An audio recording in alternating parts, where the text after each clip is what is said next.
मर्द पे गुमान करे लगी हमारे पियवा गोर बड़े हाँ नु तुझे वो गोराई को ना काम के कर हम ना बोला बाप रे बाप ये मेरी दुनिया हमारा बारे में बोला था मैं नहीं बोलूंगी। जवाब देने का सबसे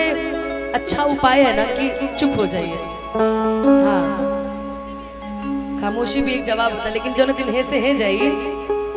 तो दिन हमारे भाईवा देख ली हमरा कुछ कहला की जरूरत नहीं है। बाकी एगो भाई हनियो बैठल बा वो देख ली ऊ ना हमार गोलू भाई भी बैठल बा वो हमार ऐसन दोस्त ह ऐसन भाई ह ऐसन मित्र ह हम तीनों कहिला कैसे कि हमरा खातिर मरो खातिर तैयार रहेला लड़लो खातिर तैयार रहेला। सूरज के बारे में कहनी है पगली बाकी मुकुलवा के हम ना ली भाई तो पॉपकॉर्न खियावेला जाके फिल्म में जाके पॉपकॉर्न खियावेला अपन बाकी कोनो बात नहीं की हो हमार भाई है। हां बोले बर्थडे भी नहीं किए थे कि छाने छाने बदले हरे तोहरो मिजाज रजो धोखेबाज रजो उड़न बा मामा ई का देता नहीं मामा कि तोहरा आदत से हो जाए नाराज रजो धोखेबाज रजो उड़न बाज रजो। मध्यम मध्यम चले के बाद हमने क्या फर्स्ट वाला ढेर दिन लगा लेनी अपनी धीमे धीमे गए छाने छाने बदले छाने छाने बदले छाने छाने बदले तोहरो मिजाज रजो धोखेबाज रजो उड़न बाज रजो धोखेबाज रजो उड़न बाज रजो तोहरा आदत से तोहरा आदत से तोहरा मतलब तोहरा बाबूजी के तोहरा आदत से हो जाए कोई नाराज रजो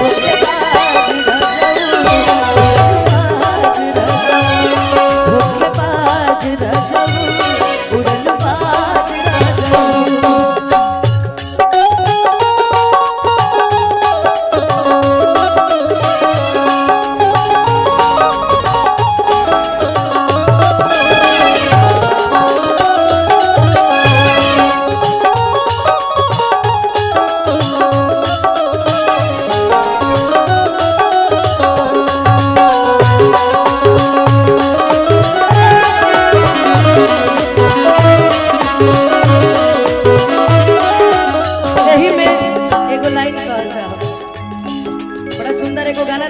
प्यार में तोहरा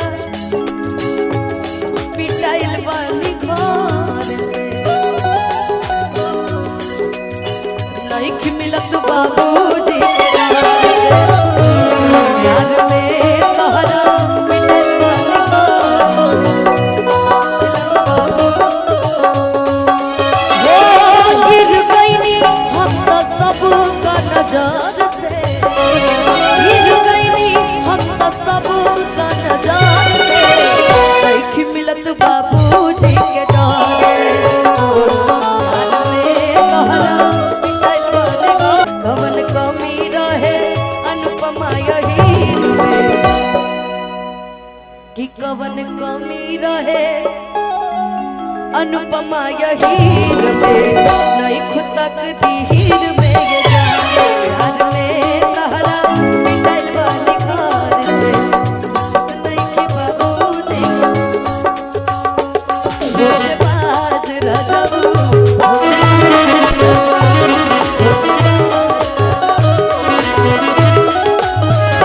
घर भर के जिम्मा सैया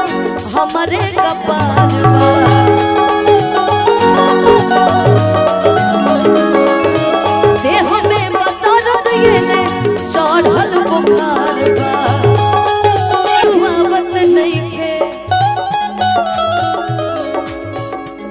के हुआ बत नहीं खे आदत से बाज रसऊ होके बाज रसऊ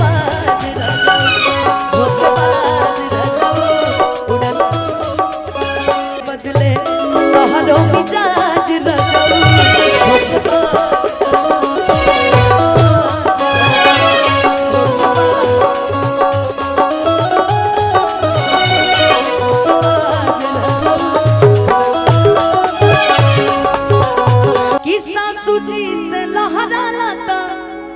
होत रोज कांडवा पलंगे पर बैठल बैठल पूरत डिमांड बा की बात बुझाना की बात बुझाना की बात बुझाना हो जाए नाराज रसऊ होके बाज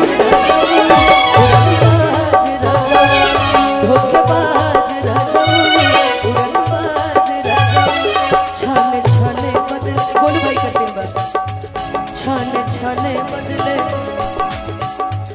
छाने छाने बदले क्या गुंडा बनेगी रे तू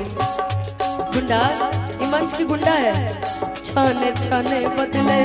तोहरो मिजाज रसऊ